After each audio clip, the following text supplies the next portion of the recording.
saya menyampaikan firman Tuhan untuk saudara-saudara sekalian, saya ingin menyanyikan sebuah pujian yang mengajak kita semua untuk datang kepada Tuhan dan sujud di bawah kaki-Nya.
Salam saudara pemirsa, selamat berjumpa kembali dengan kami dalam program Berita Pengharapan. Saudara pemirsa, saya ingin menyampaikan satu bagian firman Tuhan hari ini yang menyedihkan, tetapi sebuah pelajaran penting juga untuk hidup kita sehari-hari.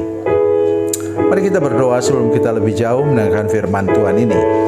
Bapa, dalam nama Yesus kami mengucap syukur atas kebenaran firman Tuhan yang akan kami dengarkan sebentar. Kami berdoa dalam nama Yesus, jamah hati seluruh jemaat, semua pemirsa, supaya kami menangkap maksud firman Tuhan yang menyedihkan ini. Terima kasih Tuhan, terpujilah namamu Tuhan, dalam nama Yesus, haleluya, amin.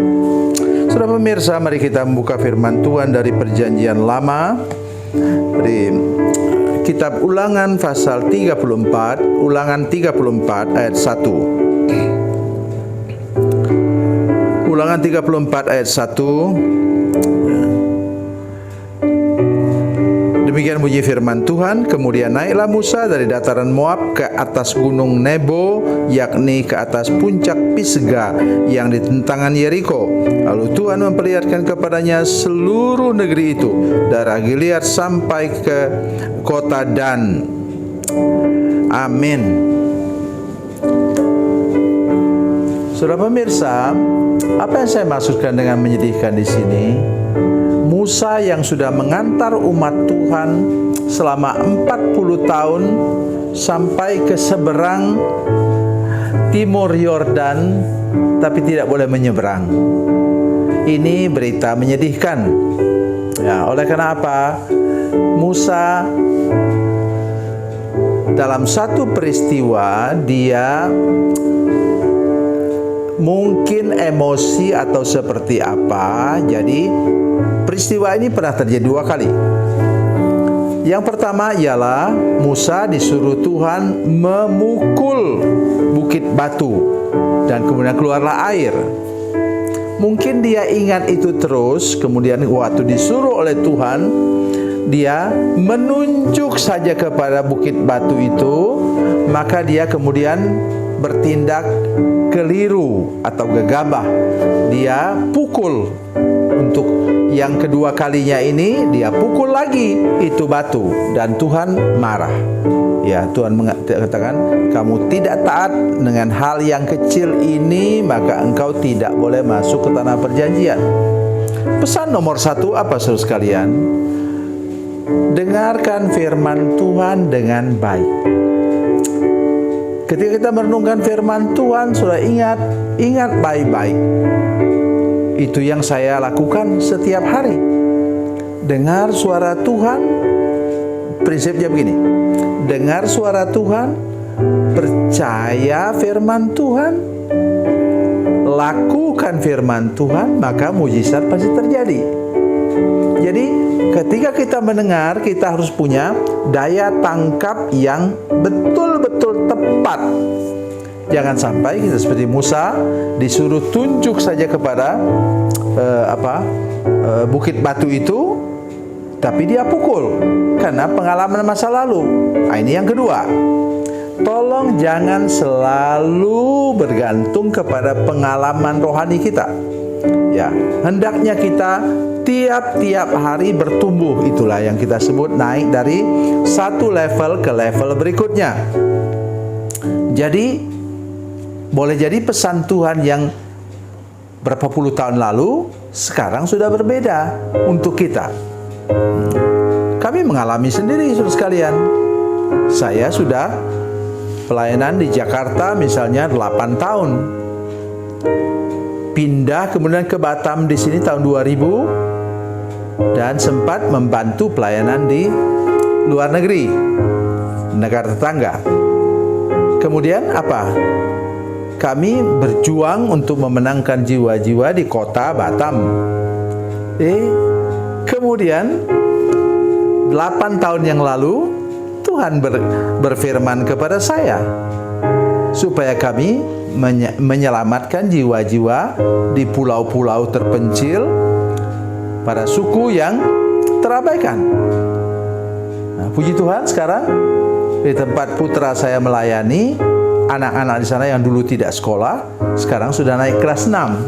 Nah, saya berharap bahwa tidak lama lagi mereka kemudian masuk SMP, SMA, dan kemudian dari sana lahirlah sarjana-sarjana dari suku yang betul-betul terabaikan.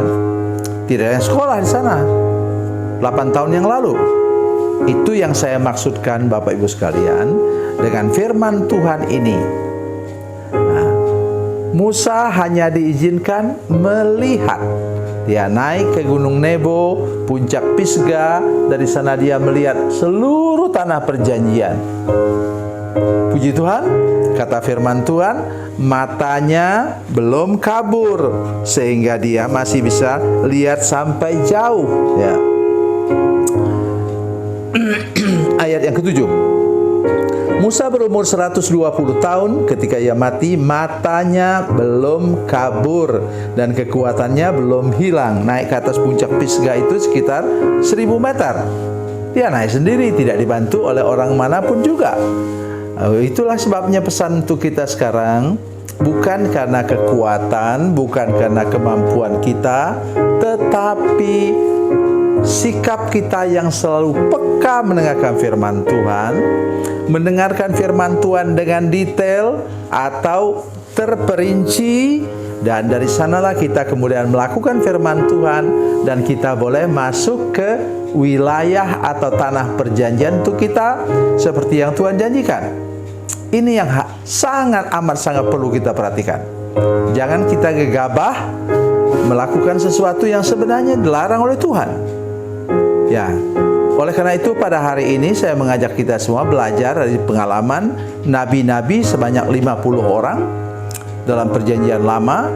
Ya, dalam kitab 2 Raja-Raja, mereka kemudian pergi mencari Nabi Elia yang katanya sudah dibuang oleh Tuhan kemana. Pikiran negatif terhadap firman Tuhan.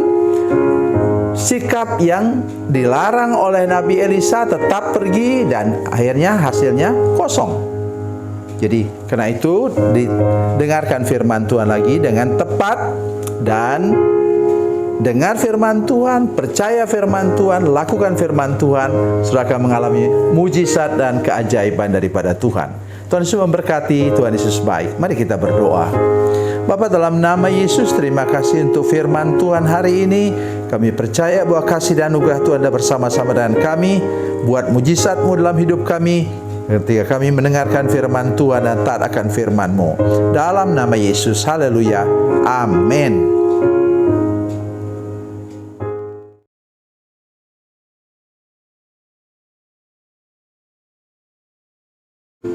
Salam saudara pemirsa, mengakhiri program ini, saya mohon kepada saudara-saudara pemirsa sekalian untuk bila saudara menyaksikan program ini melalui channel YouTube, maka tekan subscribe dan bunyikan lonceng. Dan bila saudara menyaksikan program ini melalui channel Facebook, tolong saudara-saudara sekalian tekan like dan juga komen. Dan demikian pula bila sudah menyaksikan program Makanan Bergizi hari ini yang tertulis, maka tekan yang sama juga, tekan like dan tekan komen. Dan tolong saudara-saudara sekalian untuk membagikan program ini, share program ini di channel saudara-saudara sekalian, supaya lebih banyak lagi orang diberkati melalui program ini. Tuhan Yesus memberkati, Tuhan Yesus baik.